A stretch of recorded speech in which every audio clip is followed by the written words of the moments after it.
Welcome to सिद्धि यात्रा story part 138। जय माँ काली, जय माँ तारा, आप सबका भला हो। योगिनी सिद्धि साधना के अनुभव के चौथे दिन में या चौथे पार्ट में आपका स्वागत है। तो मैं आपको बताने वाला हूँ कल रात मेरे साथ अब चौथे दिन क्या हुआ। जब चौथे दिन मैं योगिनी साधना कर रहा हूँ तो क्या हुआ। तो कल का दिन बहुत ही शांत रहा। कल मेरे पैर में ना पित्ती उछली, न पीछे से मुझे कोई आवाज़ आई, न कोई हमें औरतें दिखाई पड़ी। और मतलब इट वॉज़ वेरी इजी। ऐसा लगा कि जैसे माता ने हर चीज़ को शीतल कर दिया है। बड़े आराम से मैं बैठा हुआ था अपने आसन पे। मैंने आराम से भोग लगाया, प्रसाद चढ़ाया और उसके बाद जाप करना स्टार्ट किया।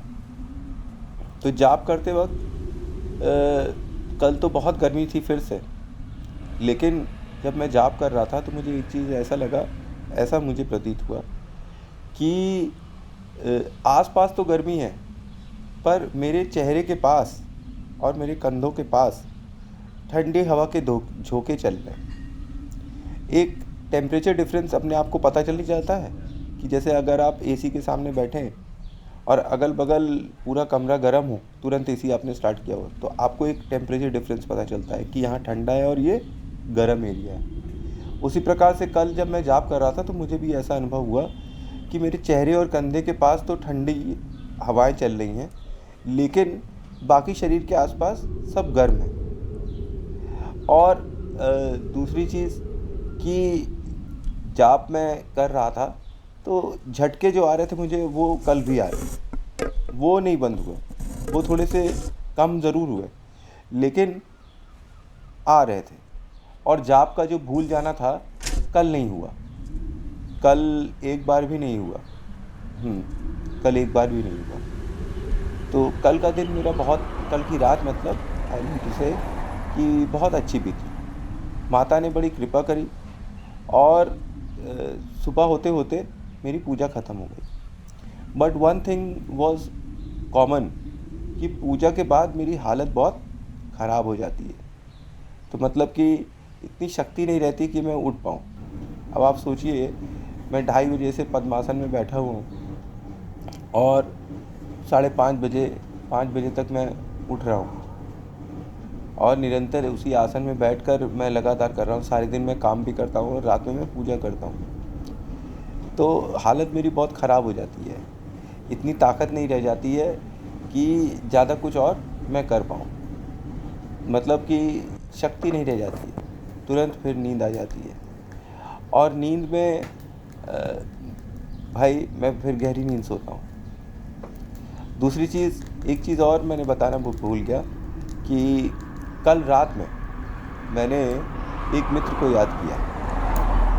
तो उस मित्र का तो मुझे फ़ोन तो नहीं आया, लेकिन उसका गुड नाइट का मैसेज आ गया ऑल ऑफ अ सडन। तो मैंने ये सोचा कि यार सच्ची में मेरी मैनिफेस्टेशन की पावर बहुत ज़्यादा स्ट्रॉन्ग है कि मैं किसी को याद कर रहा हूँ और वो गुड नाइट की मैसेज भेज दे रहा है। तो ये भी एक शक्ति का ही प्रभाव हो सकता है, मुझे ऐसा लगता है।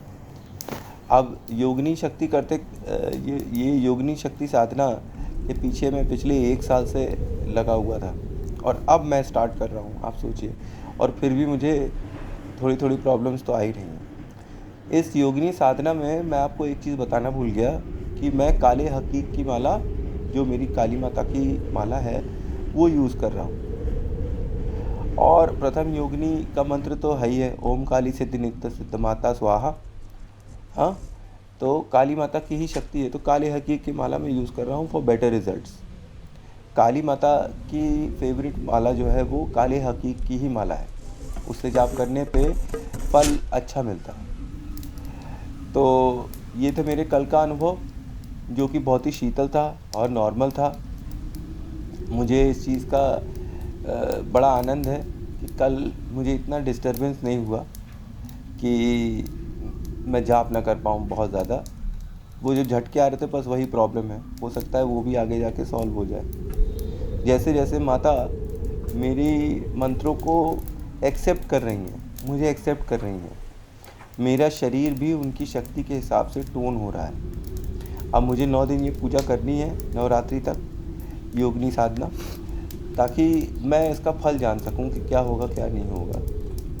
और फिर जो अनुभव होंगे वो तो मैं आपको साथ साझा करता ही हूँ।